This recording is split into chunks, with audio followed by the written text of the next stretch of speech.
Om Swastiastu, Assalamualaikum warahmatullahi wabarakatuh, Shalom Nama Budaya, salam kebajikan, salam kesejahteraan bagi kita semua. Kami dari SGD A2 izin untuk mempresentasikan student project dari blok Evidence Based Medical Practice, yaitu skenario 2. Selanjutnya,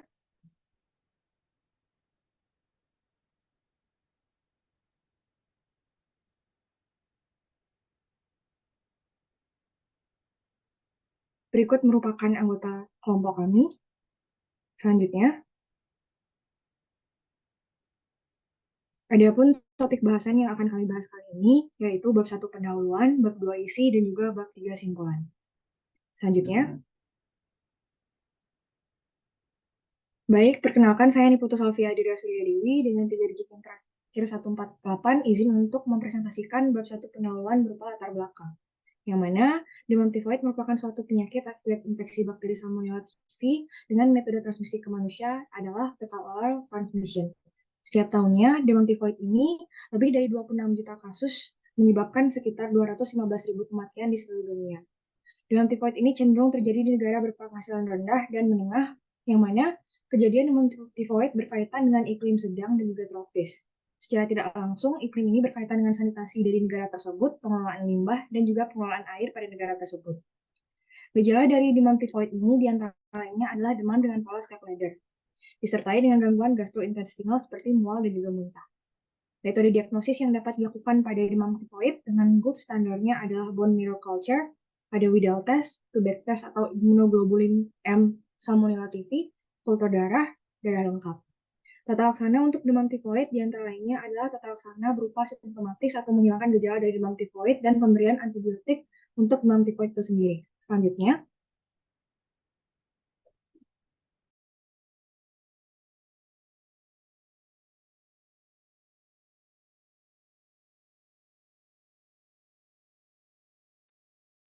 Baik, perkenalkan saya Dewan Swati dengan 3 digit yang terakhir 046.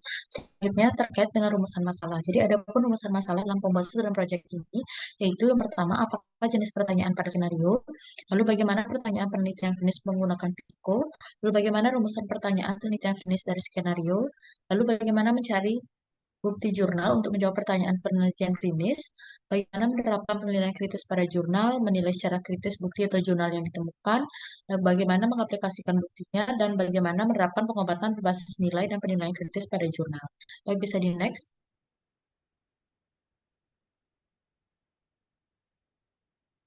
Baik, adapun tujuan penulisan dalam studi project ini adalah untuk mengetahui cara membuat pertanyaan penelitian klinis, lalu mengetahui proses dan penerapan critical appraisal, dan juga mengetahui penerapan hasil tersebut dalam keahlian klinis. Baik, bisa di next. Baik, adapun manfaat dari penulisan studi project ini adalah sebagai media untuk mengasah keterampilan pengetahuan dalam mencari sumber informasi dan melakukan telah kritis pada studi diagnostik, dan sebagai media informasi dalam melakukan telah kritis dalam studi diagnostik. Baik, selanjutnya akan dilanjutkan oleh rekan saya. Terima kasih.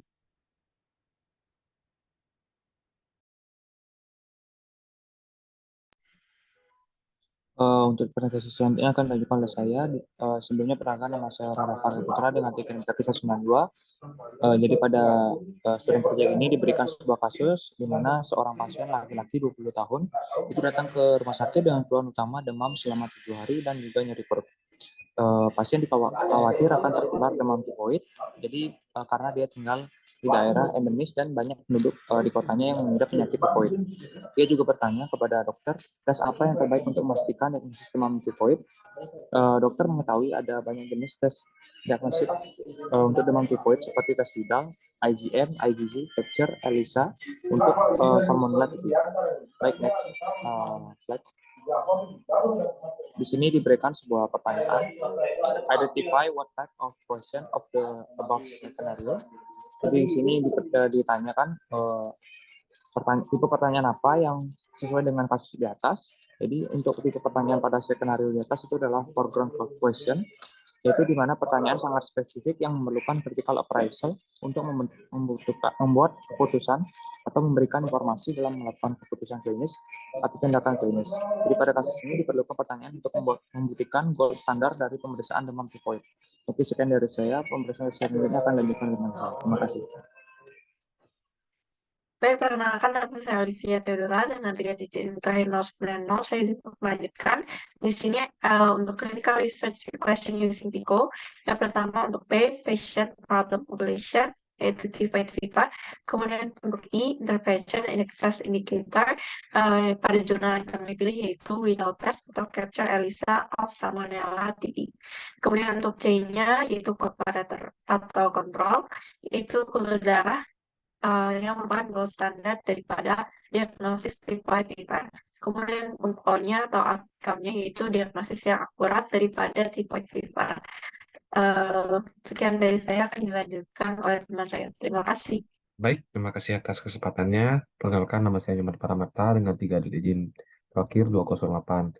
Izin untuk menyampaikan mengenai clinical research question from skenario, yaitu apakah Widal test atau ELISA of Salmonella TB memiliki akurasi diagnosis yang lebih baik dibandingkan uji kultur darah pada pasien dengan demam tifoid. Mungkin sekian yang dapat saya sampaikan. Presentasi akan dilanjutkan oleh teman saya. Terima kasih.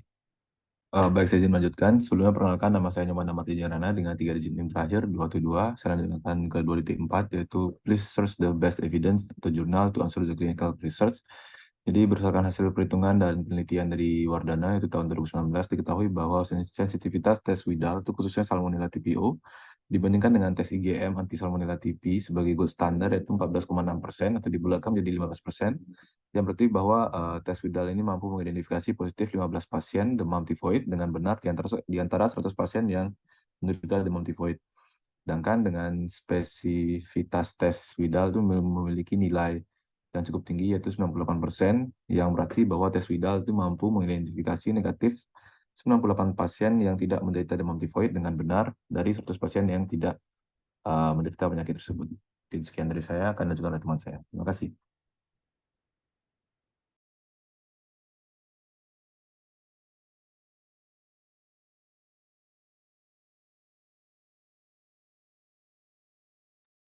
Baik, di sini saya izin untuk melanjutkan. Jadi 2.5, sebelumnya perkenalkan saya Nyoman Bagus Isyana dengan 3 digit terakhir 015. Apply the critical pressure to journal. Critical pressure-nya judulnya Comparative Study between Widal and ELISA in the Diagnosis of Typhoid Fever. Jenisnya itu cross-sectional, partisipannya seleksi partisipan dipilih berdasarkan kecurigaan klinis demam tifoid. Settingnya itu di Departemen Mikrobiologi era Lucknow Medical College and Hospital di India. Kemudian pembandingnya itu membandingkan Widal dan ELISA dibandingkan dengan kultur darah sebagai gold standar. Ukuran sampelnya itu 150 pasien dengan penyakit demam. Nah, hasilnya presentasi data demografi, informasi demografi dan karakteristik populasi studi disajikan dengan baik. Konsistensi datanya didominasi oleh pasien yang telah masuki minggu kedua. Kemudian hasil analisis statistiknya agreement.ELISA dan kultur darah high agreement yaitu 85,33%. Sensitivitas 92,6%, spesifitas 83,7%. Bisa di next.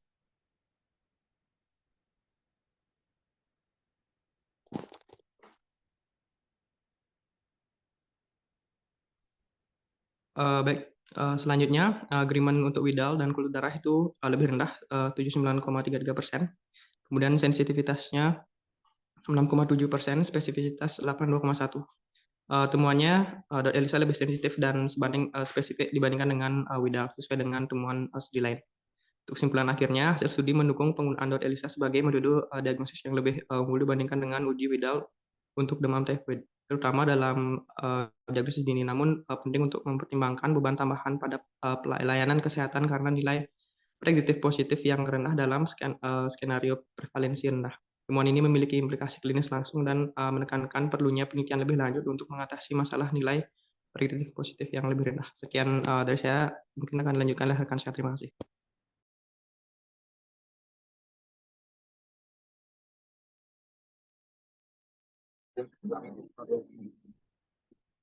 Baik, perkenalkan nama saya Nida Firhan dengan 3 digit terakhir 231.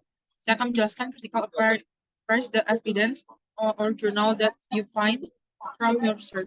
Jadi, pemilihan jenis tes untuk demam tifoid tergantung pada beberapa faktor, termasuk karakteristik pasien, tahap infeksi, dan ketersediaan sumber daya di fasilitas kesehatan. Berikut adalah beberapa pertimbangannya. Untuk yang tes Widal, ini kelebihannya mudah dilakukan, relatif terjangkau. Untuk keterbatasannya, spesifisitas dan sensitivitas yang terbatas, terutama pada awal infeksi. Untuk tes darah, ini kelebihannya mendeteksi langsung bakteri dalam darah. Keterbatasannya membutuhkan waktu beberapa hari untuk hasil. Untuk tes serologi, ini kelebihannya dapat mendeteksi antibodi yang merespon infeksi. Keterbatasannya sensitivitas dan spesifisitas bervariasi. Untuk tes antigen, ini kelebihannya cepat dan dapat dilakukan di tempat. Untuk keterbatasannya, sensitivitas bisa bervariasi. Untuk tes DNA atau RNA, ini kelebihannya tingkat sensitivitasnya tinggi dan dapat mendeteksi materi genetik bakteri. Untuk keterbatasannya memerlukan peralatan laboratorium yang lebih canggih dan ahli yang terlatih. Sekian presentasi dari saya, bisa dilanjutkan.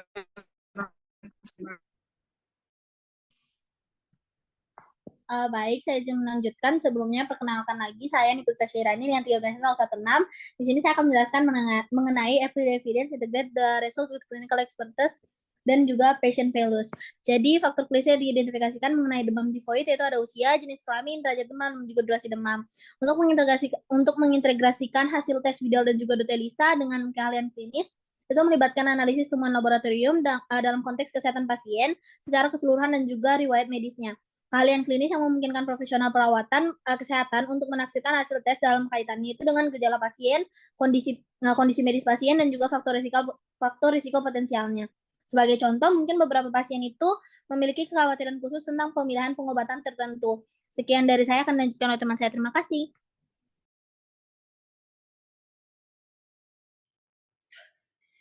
Baik, saya melanjutkan dari teman saya yang mana pembahasan 2.8. Sebelumnya perkenalkan, nama saya Niputu Primadita Aniswari dengan 3 digit intra 186. Di sini membahas tentang apply the value-based medicine and critical appraisal to the journal. Yang mana dari aspek yang pertama yaitu validity, yang mana dari jurnal tersebut itu tidak ditemukan salah satu pun tes konfirmasi diagnosis demam tifoid yang memenuhi persyaratan sensitivitas dan spesifitas dengan biaya yang hemat dan efektif. Yang mana target penelitian pada jurnal tersebut yaitu semua pasien dengan penyakit demam yang memiliki dugaan klinis demam tifoid tanpa adanya demam lainnya. Yang mana target penelitian tersebut dianggap tepat karena bisa menjadi pertimbangan dalam analisa biaya selain tes konfirmasi diagnosis untuk mengurangi biaya yang tidak diperlukan. Namun pada penelitian tersebut tidak menjelaskan mengenai komponen biaya lainnya yang mempengaruhi tes konfirmasi demam tifoid. Yang mana biaya tes konfirmasi diagnosis demam tifoid itu ada ditemukan pada salah satu penelitian yaitu Sapkota et al. Tahun 2023, yang mana tes konfirmasi yaitu kultur darah sebagai gold standar. Tetapi proses ini ribet dan mahal. Bisa di next. Selanjutnya pada aspek yang kedua yaitu dilihat dari importannya. Pada jurnal tersebut itu mencakup sebagian besar daftar pustaka lebih dari 10 tahun, sehingga artikel ini kurang mengikuti perkembangan terkini. Selanjutnya, biaya diagnosis itu tergantung dari sensitivitas dan spesifisitas uji diagnostik, yang mana semakin tinggi sensitivitas dan spesifisitas, maka biayanya semakin meningkat. Nah, namun dikarenakan tidak terdapat rincian mengenai biaya tes konfirmasi diagnosis, maka tidak bisa menjelaskan hal tersebut dapat mengurangi biaya dengan kualitas tes konfirmasi diagnosis yang masih sama. Bisa di next. Pada aspek yang terakhir dilihat dari applicable, yang mana apabila pada jurnal tersebut digunakan sebagai kebijakan dalam mengatasi defisit biaya dan beberapa uji diagnosis dan meningkatkan kualitas pelayanan maupun pasien, maka bisa memberikan efek yang lebih baik. Biaya dan ketersediaan tes konfirmasi penyakit demam tifoid itu berdampak pada hasil diagnosa, dikarenakan yang pertama ada mahalnya biaya identifikasi reagen, dan yang kedua transportasi atau sarana yang mungkin menjadi kendala bagi laboratorium di negara-negara yang berpenghasilan rendah dan menengah. Oleh karena itu, perlu adanya inovasi mengenai diagnosis tifoid yang tidak hanya berfokus pada diagnosis penyakit untuk pengobatan segera, tetapi juga untuk surveillance dan deteksi karier penyakit. Baik, sekian dari saya, bisa dilanjutkan oleh rekan saya. Terima kasih.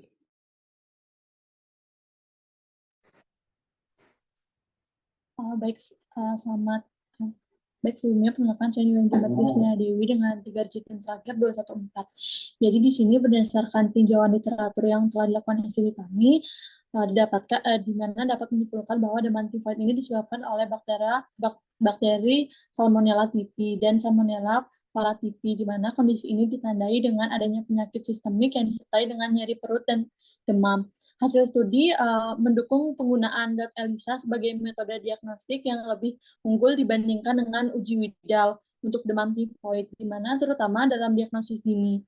Keberhasilan penanganan demam tifoid ini bergantung pada kemampuan dan penyesuaian pola makan. Adapun saran di mana yang pertama diharapkan bagi pembaca agar dapat memahami pertanyaan mengenai rumusan masalah pada skenario. Yang kedua yaitu diharapkan bagi pembaca agar dapat mengetahui metode diagnostik yang lebih baik. Baik, mungkin sekian presentasi dari SGD kami. Terima kasih.